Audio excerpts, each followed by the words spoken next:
What up, y'all? It's King Mumbles. This is another episode of Holding Court. So, I know usually we have like artists, business owners. This one's gonna be a different one, a little bit more serious. When I bring the guest on, I'm going to explain why this one is a little bit more personal to me and why I wanted to do this interview. Let me bring him in right now.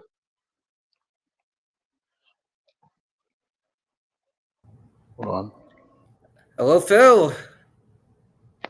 Hey, Keldon, how you doing? I'm doing very well. How are you doing? Hey, no, Caden, sorry. All right, so this is Kadin McElwain. He had messaged me wanting to sit down, and when I seen his description, I knew I had to, as I will explain in this interview later on how this is a subject that is very personal and very important to me as well. So I always start my interviews the same way. Introduce yourself to everybody and tell them what you do.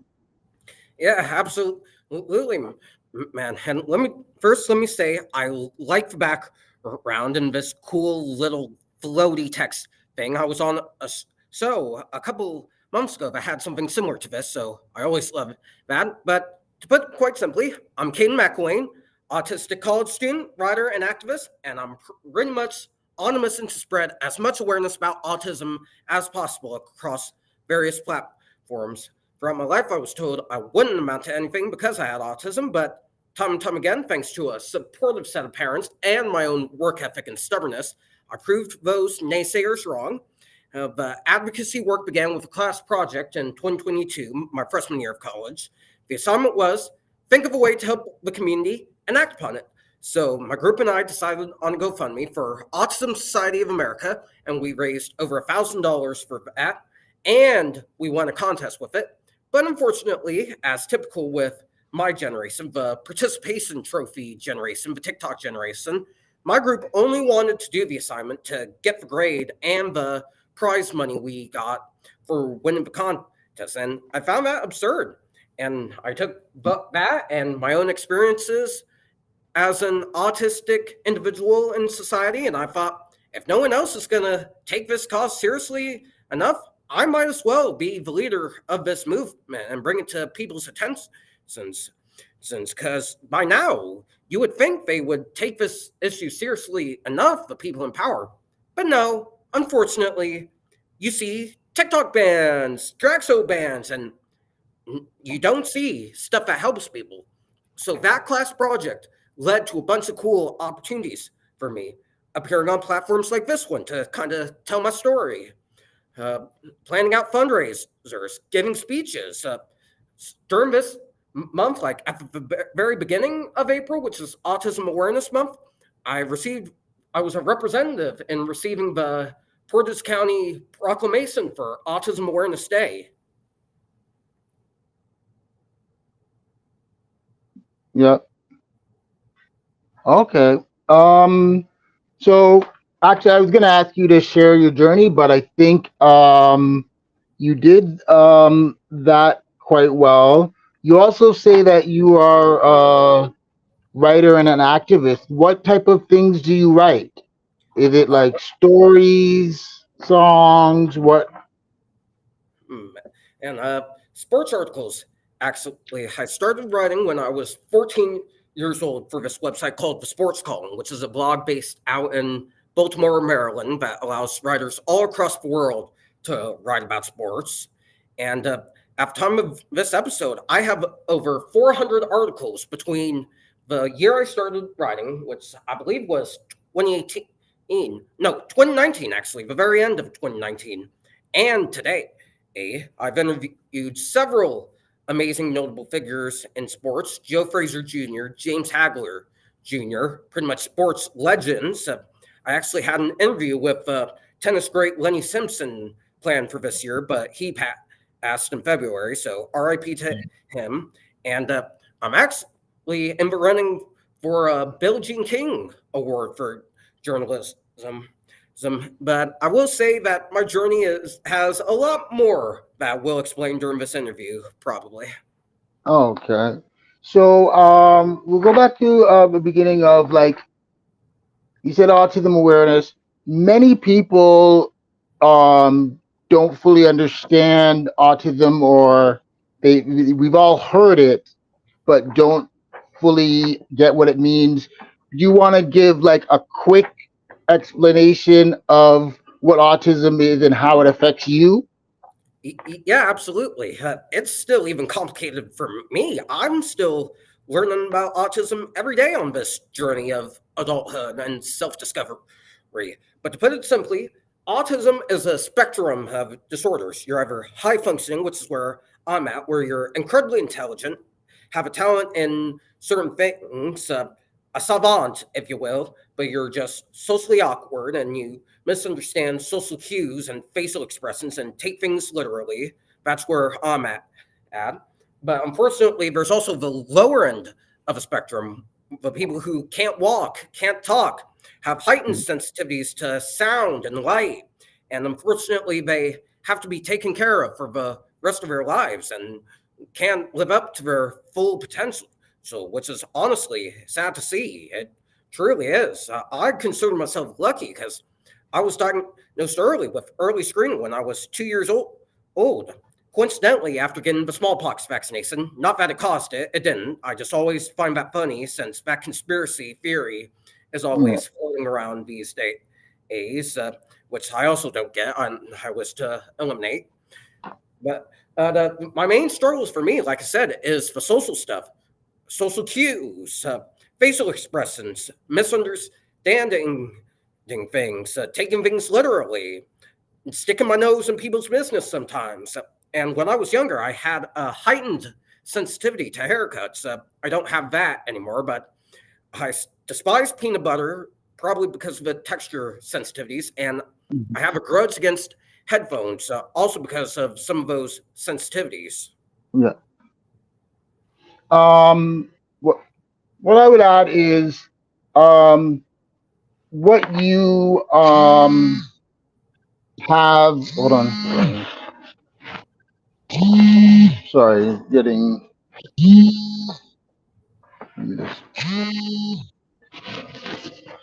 So what you would have, isn't it not like probably like 15, 20 years ago, um, people would, it was labeled Asperger's before? Yeah, that's exactly what it is. Asperger's syndrome. Yeah. Okay. Because I'm going to be speaking on it as well, I'll explain what caught my attention on this. Um, I have I have sons, twin boys that are 15. They'll be 16 in November, and both of them they were born on the spectrum as well. They are so they have autism. They're high functioning like you are. So I've I've been dealing with this as a parent of an autistic child their whole life. So I've also seen where there are services for them and where they're lacking. And I've had to plan ahead to realize you as an adult now, there's not a lot of programs and assistance for you as an adult. Because I know I'm gonna have to prepare that for them. So when I seen that, like this is like a personal thing for my life as well. But so I very much like what you are doing. Thank you, sir. So um, with you doing the activism and the speeches and all the different ways, do you remember like a particular moment or um, a movement or something that has happened with you on your journey that was very memorable for you, or appreciated, or like a goal set? Hmm, I would say mainly the project, just because that's what started my journey into advocacy work. But I would also say a Christmas drive I did for my county, where we helped various families who have children with special needs, or the politically correct term nowadays is neurodivergency. See, Yeah. and we ended up helping 4 different families in the county with the kiddos ages ranging from 6 months to 17 years old, Down syndrome to autism. 9 different businesses hosted the baskets, and I thought this is great. This is a beautiful thing to unite people over a common cause.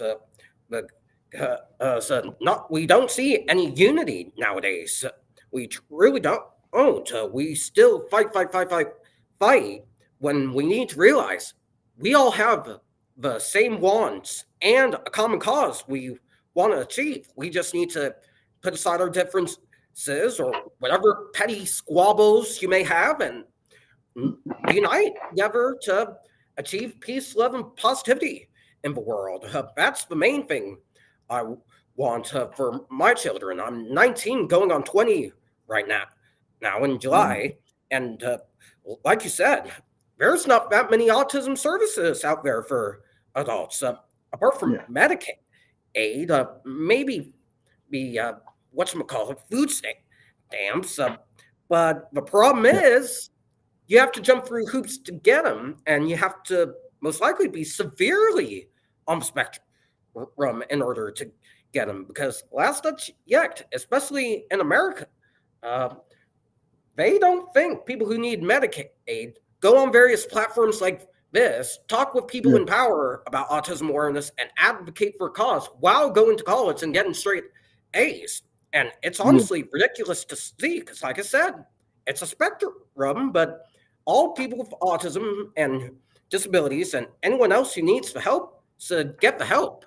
Like, that's the end goal with this. It truly is. Yeah.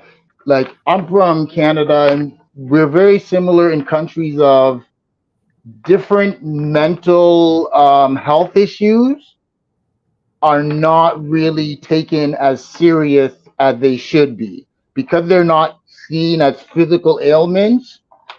Like, some people want to act like they don't exist or they're not serious. Few more things. So, with your main thing being raising awareness for autism, what would you say are some of the key misconceptions that you notice that you'll face when you're, making people aware? Well, I actually have a story to answer that. I was on so I told you about so similar to the text box floaty vibe you got going on, but total truth. So, we discussed the truth about autism, and I was very critical of some of the conspiracy theories that are out there about autism, mainly the vaccine one, because that's the most damaging. And another misconception about autism that's honestly absurd is that people think it can be cured when it can't. You have it for life. You can go to therapy to help manage social cues and learn how to function as a human being in the United States of America or Canada or wherever you are in the world. But there's no cure for it. Yet there's these people who try to sell bleach pills that preach, oh, it could cure autism, it could cure the ailment, when really they're committing unintentional murder or attempted murder by selling that substance. But back to the story, I was talking about those theories, and there was this troll on there about was preaching Allah stuff, and I called him out on that commenter, and the host said, "Oh, pay him no mind, he's a troll."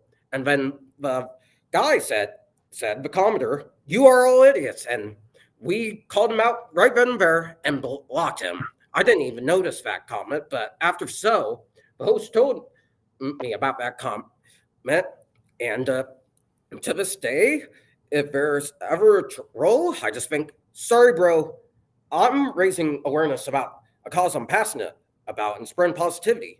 No one's interested in your feelings if you're going to be negative. End of story. So, but the Yeah. two biggest misconceptions for me about autism that people need to know aren't true is that vaccines cause it and it can be cured. Yeah, because I remember hearing about that before I even had my kids, and I'm a I'm a person like I love to like study and investigate and like search out stuff. So I looked into it just because I'm curious, and I feel like it's based off of the fact that we don't like even doctors don't know exactly how like what causes it or who gets it or and as human beings we're not comfortable with I don't know. So people see how you said that you got it, you found out about it right after you got your shots. Other people will just automatically formulate I must have got it from the shots because that's when it happened, because you need an answer. And it is a very dangerous thing to do.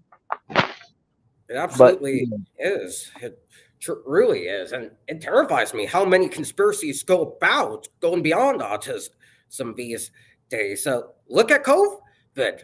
It was conspiracy city during that time.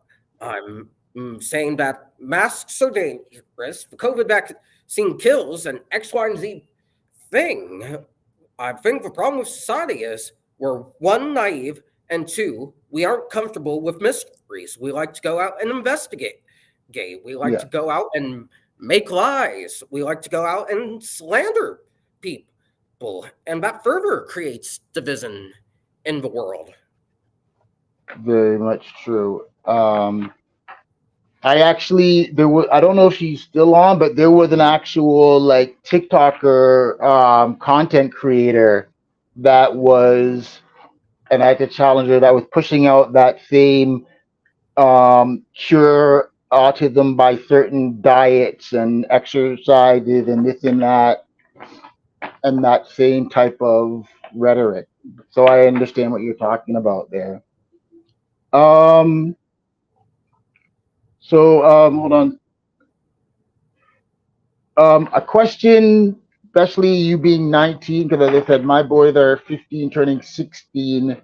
Um, what advice would you give either like young adult kids that are growing up with it or younger kids, the parents that are having it on how to manage? Because you seem to be managing yourself well.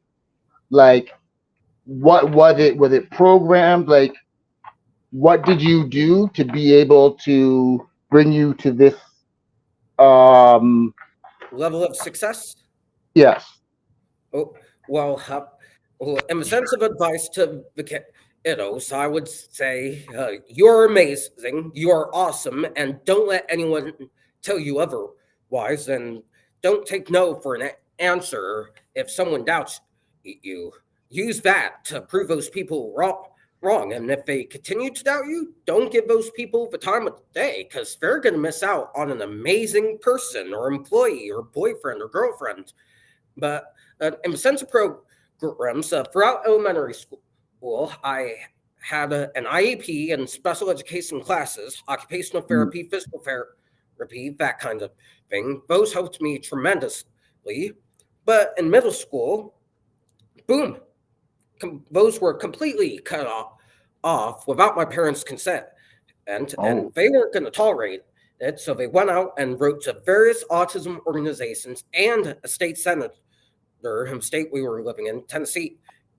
And in high school, those were back. And I also went to uh, ASD or be or whatchamacallit. odd. I think it's called ASD. I don't remember the name of it, but that was super helpful for me. And now in college, I have accommodations, like testing accommodations, which reminds me, tomorrow I got to book the testing room for a final exam I have next Friday. Okay? Mm-hmm. Uh, you you get to go in a room to better concentrate on your test. You get expanded time on tests, and I also started going to therapy to help me manage the stress of the certain subjects in school, self-esteem, and any other issues I have, and that's been totally helpful for me. And of course, recently, I kid you not, yesterday I started working out and lifting weights because I'm not gonna have this body forever. I'm not gonna be around for long, so I want to have a very healthy lifestyle. Okay, like that. One thing I will say as a parent that I like, that I'll tell other parents that you mentioned that your parents did was like, parents, don't let the school or the system tell you what's going on with your kids. Advocate, advocate and fight for the services that your kids need. Like his parents went and made sure they got the support back. Yeah, I tell every parent, be involved and fight for the services that your kids need, because Amen to the that. school. And believe it or not, that kind of stunned my middle school code. That's actually illegal. I asked someone who was a teacher, sure, on Mm, another show I was on, and she said, yeah, that kind of thing is illegal. The school can't do that legally without a justifiable cause. And my parents, during that meeting where they discussed that, they asked why they did that, and the school's response was, "Oh, we can't tell he has autism. Sorry, put him in a robotics program. He's doing well mhm. academically. He's doing well behaviorally. Da da da da da da da." Um, but I think they misunderstood what autism is, because of course you're Yeah. not going to tell that someone has autism, because like I said, it's a complicated thing. So I think what's needed in schools and workplaces is a mandatory special needs neurodivergent autism training for all students, faculty, and parents, quite frankly, for that matter, to Mm, before their student is even allowed to enroll in that school. Well, mhm, the parents particularly, because I think everything starts at the home, no exceptions. Since if a parent is negative and worships people like Alex Jones or Andrew Tate, or mhm. or there was another gal I watched the other day who was dubbed the female Andrew Tate. Uh, But I digress. If the parents worship those people and like spreading negativity, then the child's going to go out and spread negativity too. true. Yeah, exactly. It does.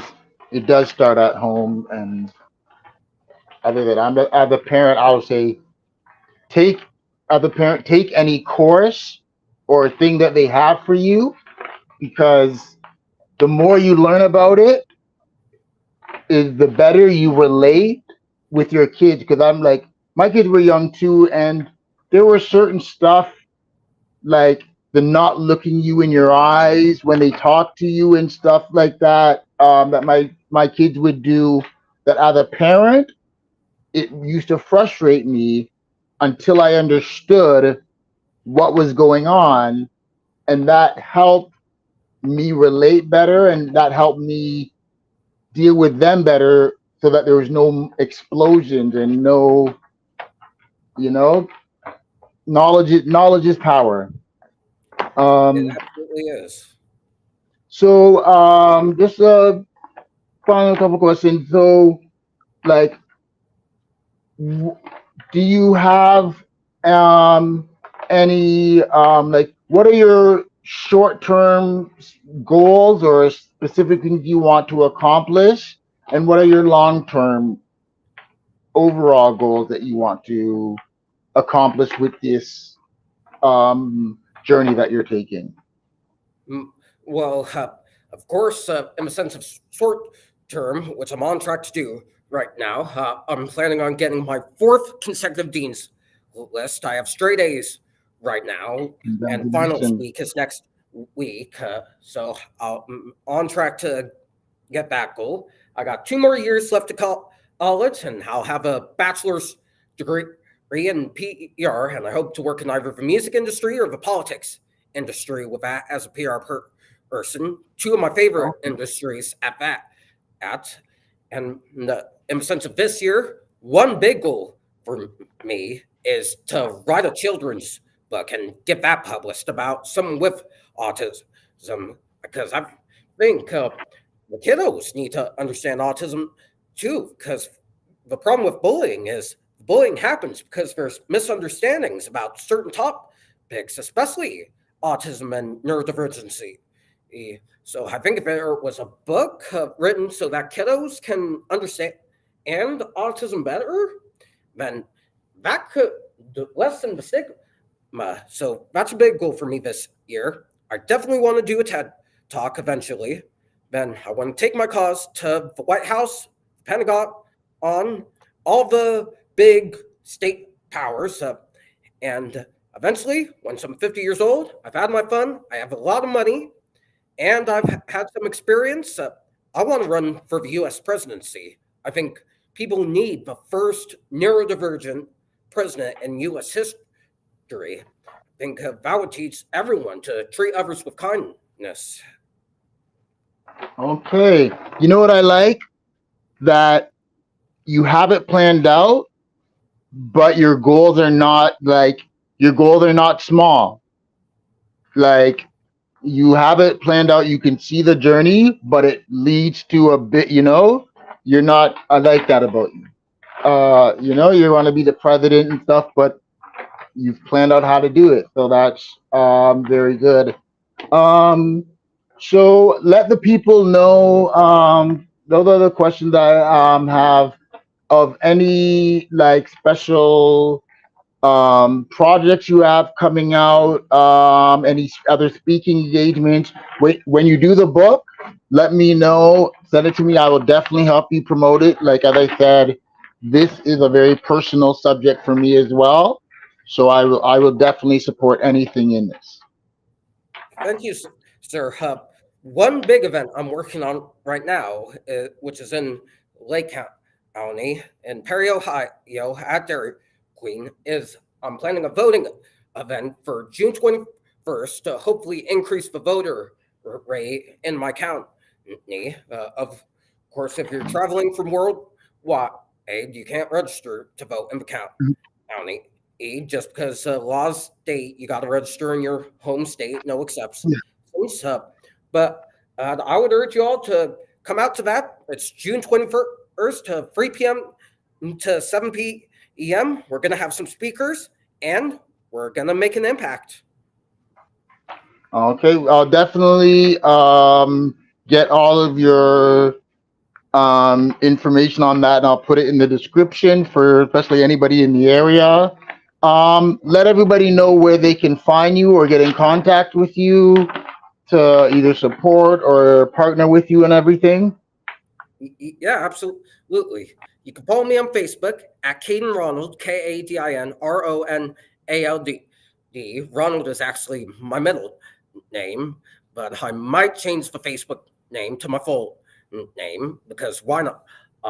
You can follow me on Instagram at 73 posts here, all one word, and you can find my writings on the sports column under Kadin McElwain, KadinMcElwain. All right. Thank you very much, Kadin. I do appreciate this. And as I told you, like anything that you're doing and you think you need help, you need promo, anything, let me know. Like on this type of a topic.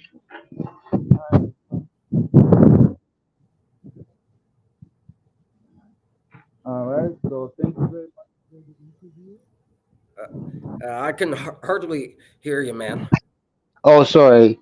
Thank Yeah, I'm saying thank you very much for the interview and this information. Like I've already planned in my head, I'm gonna send this interview to my kids so that they can see this as, of how they can, be in society, and it can work and everything like that. And I really enjoy what you're doing. Thanks for having me, Phil, and I wish your kids an amazing future. Thank you very much. All right. Thank y'all for this interview. All right. That was Kadin. We will have his information on the description shortly, and you guys can find out all about his information. He's on YouTube, Twitter, everything. And check out his writings, support him, subscribe to his channels. And if he's in your area, make sure you go out and support. All right, this was another Holding Court with King Mumbles. If you know anybody does music, entertainment, entrepreneurs, you know, tell them to message me, King's Court Network, um, on here on YouTube, King's Court ENT, on Twitter, King's Court 905, on TikTok, Phil Shaw on Facebook, and we definitely love to give people the shine that need it. All right. Thank y'all. Have a good one.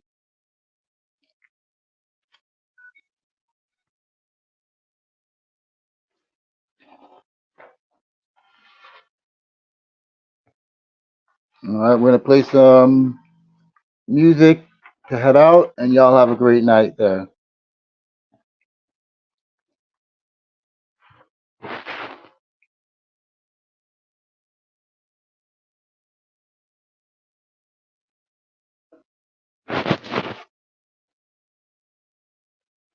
Okay, so hold on a moment here.